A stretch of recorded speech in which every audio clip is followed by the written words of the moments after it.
कथा में नाम छप्पे में नाम आया है श्री नीलध्वज। नीलध्वज ये महिष्मती नगरी के राजा थे। नीलध्वज,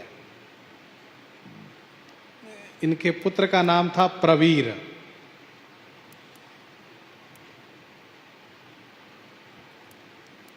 जब श्री युधिष्ठिर जी महाराज के अश्वमेध यज्ञ के घोड़े को प्रवीर ने पकड़ लिया और पकड़ करके महिष्मती के लिए भेज दिया और श्री अर्जुन को ललकार दिया, कहा मैं आपसे युद्ध करूंगा। कहा ठीक है।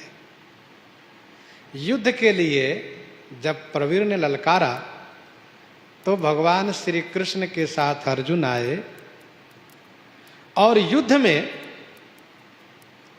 प्रवीर ठहर नहीं सका। कहा अर्जुन, भगवान श्री कृष्ण। तब इनके पिता नीलध्वज स्वयं युद्ध में आए, बड़ी संख्या में सेना लेकर के। बड़ा भयानक युद्ध हुआ। अर्जुन ने इनके सेना को संहार करना शुरू किया। तब नीलध्वज ने बाण पर अपने जमाता को बैठा दिया। इनके जमाता कौन है? कहा अग्नि। स्वाहा इनकी पुत्री है, नीलध्वज की स्वाहा इनकी पुत्री है, तो स्वाहा अग्निदेव की पत्नी है। इस नाते से अग्निदेव इनके जमाता हुए। अब जमाता को बाण के अग्रभाग पर बैठा करके जब बाण चलाया है नीलध्वज ने, तो अर्जुन का कुछ काम नहीं कर रहा था। बड़ी संख्या में सेनाओं का संहार शुरू हो गया। अर्जुन परेशान, वरुणास्त्र का प्रयोग किया, निष्फल गया। तब उन्होंने नारायणास्त्र का जब संधान किया तो वह शांत हो गया। शांत हो गया। तब अर्जुन ने कहा अग्निदेव से, अब आप ये बताइए, आप सदैव मेरी रक्षा करते थे, मेरे साथ देते थे। आपने ही गांडीव धनुष दिया, आपने ही रथ दिया, सदैव आप मेरी रक्षा करते रहे हैं। आज क्या बात है कि आप नीलध्वज के संरक्षण में हो गए, उनकी ओर चले गए? क्यों? ससुर होने के नाते आपने मेरा साथ छोड़ दिया। अग्निदेव ने कहा नहीं, ससुर होने के नाते नहीं। बात यह है कि भगवान श्री कृष्ण के साथ रहते हुए भी आप पांडव अश्वमेध यज्ञ से पवित्र होना चाहते हो। भला इसमें श्री कृष्ण का अपमान है कि नहीं? जो जगत को पावन करने वाले भगवान श्री कृष्ण साथ हो, उन पर विश्वास न करके अपने आप को पवित्र होने के लिए यज्ञ करते हो। इसीलिए आज ऐसा हुआ कि बताओ, भगवान श्री कृष्ण पर विश्वास नहीं है, उनका अपमान कर रहे हो आप लोग। यूं कहते हुए अग्निदेव ने अर्जुन के सभी सेनाओं को पुनर्जीवित किया है। इसके बाद अग्निदेव ने नीलध्वज से कहा, नीलध्वज तुम्हें सोचना चाहिए कि ये भगवान नारायण का अवतार हैं। श्री कृष्ण नर अवतार अर्जुन है, इनके सामने कैसे ठहर पाओगे? और इनके चरणों में समर्पित होकर के इनके भक्त बन जाना चाहिए। चलो अभी कुछ नहीं बिगड़ा है, शरणागत हो जाओ। नीलध्वज तुरंत भगवान के चरणों में मस्तक रख दिए, बड़े प्रसन्न हुए, आनंदित हुए। और फिर इसके बाद पूछा हम क्या सेवा करें? अर्जुन ने कहा मेरे साथ रह करके अश्व की रक्षा कीजिए। कहा ठीक है। तो ऐसे महान भागवत नीलध्वज।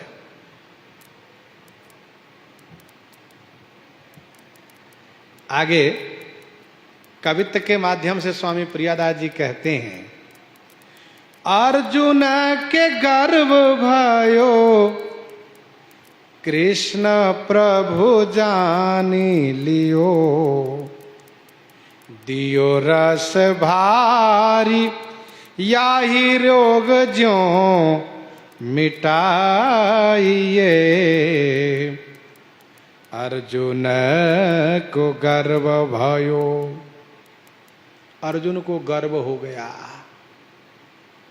श्री कबीरदास जी महाराज कहते हैं, क्या कहते हैं? कबीरा हम जनी करो, हरि जई हैं ऋषियाई। अहंकार परिवार निज, ले सकल बुलाई। करता धरता मैं नहीं, हम में ज्ञान न भक्ति। यही भाव से हरि भजे, तब बाढ़े आसक्ति। अर्जुन को गर्व भयो, अर्जुन को अभिमान हो गया, मैं बहुत बड़ा धनुर्धर, मैं भगवान का सर्वाधिक प्रिय भक्त दास, मैं इनका सखा हूं, इनके बराबर का। भगवान को अहंकार अच्छा नहीं लगता है। अभिमान गोविंद ही भावत नाही, वेद पुराण कही जगजान, अभिमान गोविंद ही भावत नाही। भगवान श्री कृष्ण सोचने लगे, कृष्ण प्रभु जान लियो, दियो रस भारी, मैंने इनको भारी रस दिया है। भारी रस माने सख रस, सख रस इनको भारी रस प्रदान किया है, लेकिन इसको रोग हो गया है, अभिमान हो गया है। या ही रोग ज्यों मिटाइए, इनको जो अभिमान रूपी रोग हो गया है, इसको मैं मिटाऊंगा। ये भगवान की वाणी है, ये उनका स्वभाव है कि उनके दास को जब अभिमान हो जाता है तो वे बिना मिटाए नहीं छोड़ते हैं। करुणा निधि मन देख विचारी, उर अंकुरे ओ गर्भ तरु भारी। बेगी सुमय डारी हूँ खारी, पन हमार से वकहितकारी। मुनि करहित मम कौतुक होई, अवश्य उपाय करबि मैं सोई। ये ठाकुर जी का निर्णय है, स्वभाव है उनका। राजा मोरध्वज, उनके बेटा ताम्रध्वज बहुत बड़े भागवत हैं, बहुत बड़े भक्त हैं।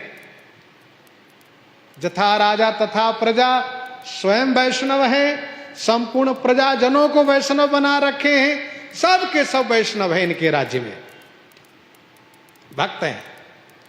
वैष्णव मात्र को बहुत सम्मान करते हैं, फिर वे ये नहीं सोचते हैं कि वैष्णव की जाति का है, कभी जाति दृष्टि से नहीं देखते हैं।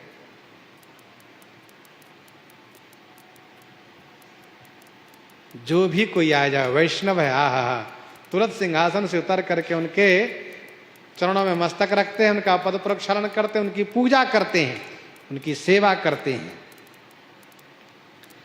श्री मोरध्वज की इस उदारता को, वैष्णव निष्ठा को देख करके कुछ चोरों ने चालाकी किया। क्या किया?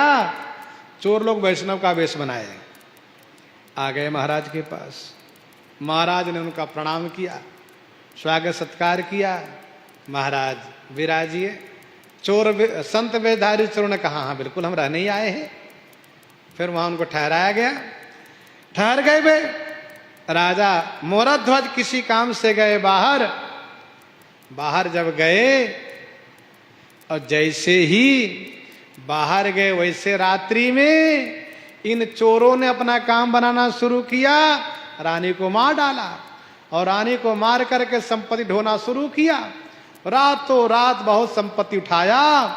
इसके बाद प्रातः होते कुछ विशेष मणि आदि के गट्ठर बना करके सिर पर रख के जा रहा था। राजा उधर से घोड़े से आए, मोरध्वज। मोरध्वज को लगा कि मैं नहीं था, इसलिए इन संतों को यथोचित सत्कार नहीं हुआ, इसलिए संत जा रहे हैं। राजा तुरंत घोड़े से कूद गए, चरणों में मस्तक रख दिए। महाराज आप जाइए मत, आप नाराज होके जा रहे हैं? कहा नहीं नहीं मैं जा रहा हूं। कहा नहीं नहीं महाराज मैं लौट के आ रहा हूं, आप जा रहे हैं, मैंने अभी ठीक से सेवा किया नहीं, आपका दर्शन किया नहीं, चलिए। कहा नहीं नहीं हमको जाने दो। कहा नहीं नहीं राजा मोरत ध्वज ये सोच रहे कि संत नाराज हो गए, इसलिए अपनी गठरी मोटरी सिर पर रख के जा रहे हैं।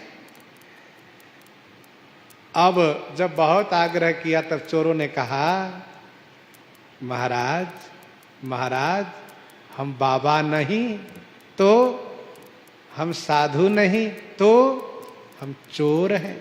अरे नहीं नहीं महाराज ये तो आपकी महानता है, आप चोर कहते, भला आप चोर हो सकते? नहीं नहीं राजन देखो, तुरंत गठरी खोल के दिखाए, आपके राजकोष से सब मैं लेकर जा रहा था। कहा नहीं नहीं महाराज ये सब तो सब आपका है, आप ले जाएं, यहां रहे वहां रहे, बात एक ही है, ये सब आपका है महाराज, फिर भी आप चलिए राजमहल में। कहा नहीं नहीं मैंने आपके रानी को ही मार दिया। कहा नहीं ये सब आप ऐसे कह रहे हैं, चलिए नहीं जाने का बहाना कर रहे हैं। राजा ने बहुत आग्रह करके उन सब को लेकर आए फिर से, और लेकर फिर आसन बैठाए और पद प्रक्षालन किया और चरणोदक लिया, तथा उस चरणोदक को रानी के ऊपर भी सिंचन किया। रानी उठकर खड़ी हो गई, जैसे कि मानो गाढ़ी नींद में सो रही थी, जग गई हो। अब उन चोरों की आंख खुली और चोरों ने कहा बाप रे, ऐसी निष्ठा, इतनी श्रद्धा, इतना विश्वास, ऐसी भक्ति, अब हम चोरी कभी नहीं करेंगे, अब हम इस वेश को कभी नहीं हटाएंगे, अब हम सचमुच बाबा जी बन के ही रहेंगे। यह है मोरत ध्वज की कथा के इतिहास में। इन्होंने, महाराज मोरत ध्वज ने संपूर्ण राजधानी में वैष्णवता का प्रचार किया। सब वैष्णव है, सब भक्त हैं, सभी भक्त हैं। हुआ क्या, एक बार जमराज के दूत घूमते घूमते इनकी राजधानी में आ गए, इनकी राजधानी में आ गए, तो यहां के लोगों ने उनको ठोकर मार के भगा। यहां कहां घूमने आए हो, यहां कहां जगह है तुम्हारे लिए? जमदूत ने बड़ा अपमान महसूस किया, बताओ मेरा इतना बड़ा अपमान। जाकर के धर्मराज से शिकायत किया, महाराज महाराज ये मोरत ध्वज के राजधानी में हम सबको बड़ा अपमान है, बताइए धक्का मार के भगा दिए जाते हैं, कहते यहां तुम्हारी कोई आवश्यकता ही नहीं है। धर्मराज ने कहा हो सकता है कुछ कारण हो। धर्मराज ने जाकर के प्रभु से कहा प्रभु मुझे इस बात को लेकर बड़ा कष्ट है। क्या कष्ट है? कहा कि बताइए आपके भक्त हैं ठीक है, लेकिन हमारे दूतों को इतना अपमान नहीं करना चाहिए था। अच्छा, भगवान उनके राज्य की रक्षा में चक्र रख दिए थे, चक्र उनका धक्का मार के भगा दिया था जमदूतों को। तो भगवान ने कहा ये काम करते, चलो दिखाते मोरत ध्वज की भक्ति को, ऐसे समझ में नहीं आएगा उसकी भक्ति क्या है। सो भगवान बन गए साधु और धर्मराज को बना लिए सिंह। सिंह बना करके भगवान आए, मोरत ध्वज ने उनका बड़ा स्वागत सत्कार किया, बहुत स्वागत सत्कार किया। पूछा महाराज प्रसाद? तो भगवान ने कहा सुनो ऐसे नहीं, पहले मेरे सिंह को संतुष्ट करो, मेरे चेला, ये मेरा चेला है, इसको खुश करो। कहा ठीक है। हाथ जोड़ करके पूछा संत भगवान ये आपके सिंह क्या पाते हैं क्या? कहा तुम नहीं जानते हो क्या पाते हैं? मांसाहारी, शुद्ध मांसाहारी, तुम्हारे बेटे के मांस को खाएगा ये। कहा ये तो महाराज बड़ी अच्छी बात है। फिर तो मोरत ध्वज ने अपने बेटे ताम्रध्वज को बुलाया, ताम्रध्वज से कहा, ताम्रध्वज प्रसन्न हो गए, ताम्रध्वज प्रसन्न हो गए। कहा पिताजी ये तो मेरे लिए सौभाग्य की बात है, बड़ी प्रसन्नता की बात है, जो जीवन मेरा सार्थक हो रहा है। आज ये शरीर इस सिंह का भोजन बन जाएगा, मैं तो अपने आप को कृतार्थ समझूंगा, धन्य समझूंगा। और इस प्रकार से पिताजी को प्रणाम किया और सिंह के पास जाकर के हाथ जोड़ कर कहा, हे सिंह महाराज, मैं आपके सामने खड़ा हूं, आप प्रसन्नता के साथ मुझे खाइए, मुझे किसी प्रकार से कोई कष्ट नहीं, कोई शिकायत नहीं, मैं बहुत संतुष्ट हो जाऊंगा, आप खा लीजिए। यूं जब हाथ जोड़कर खड़े हो गए तो देखा क्या, सिंह के जगह धर्मराज, साधु के जगह भगवान दोनों प्रकट हो गए। और प्रकट होकर कहा, मोरा ध्वज, ताम्र ध्वज, तुम दोनों बहुत बड़े महान हो, तुम दोनों बहुत बड़े महान हो, तुम दोनों को कोई कुछ विनाश नहीं कर सकता। तब भगवान ने धर्मराज से कहा कि देखो धर्मराज, इसीलिए मैंने इनके राज्य की रक्षा के लिए, इनकी प्रजा की रक्षा के लिए चक्र को रख रखा है, और कोई बात नहीं है, इसलिए रख रखा है। अर्जुन के गर्भ भयो, किस कृष्ण प्रभु जान लियो, दियो रस भारी, या ही रोग ज्यों मिटाइए। देखो, दियो रस भारी का एक अर्थ हुआ सख्य रस, दूसरा अर्थ ये भी है कि दियो रस भारी का मतलब वैद्यक शास्त्र से संजीवनी रस, औषधि रस इसको देना पड़ेगा अर्जुन को, क्योंकि इनको रोग हो गया है, अभिमान रूपी रोग हो गया है, और अभिमान रूपी रोग को मिटाने के लिए अपमान रूपी दवा की आवश्यकता होती है। जिसको बहुत अभिमान हो गया हो, उसको जब अपमान होता है तभी उसका अभिमान नष्ट होता है, अपमान रूपी दवा। इस प्रकार से भगवान श्री कृष्ण अर्जुन को साथ में लेकर के चलते हैं। अर्जुन के गर्व मिटाने के लिए भगवान श्री कृष्ण वृद्ध ब्राह्मण बन जाते हैं, संत जी के वेश में अर्जुन को अपना एक बालक शिष्य रूप में बना लेते हैं। मोरा ध्वज के पास पहुंच रहे हैं। आगे की कथा जिस प्रकार से गाई गई है सो आगे श्रवण करेंगे। इन्हीं के साथ आज सीताराम सीताराम सीताराम सीताराम।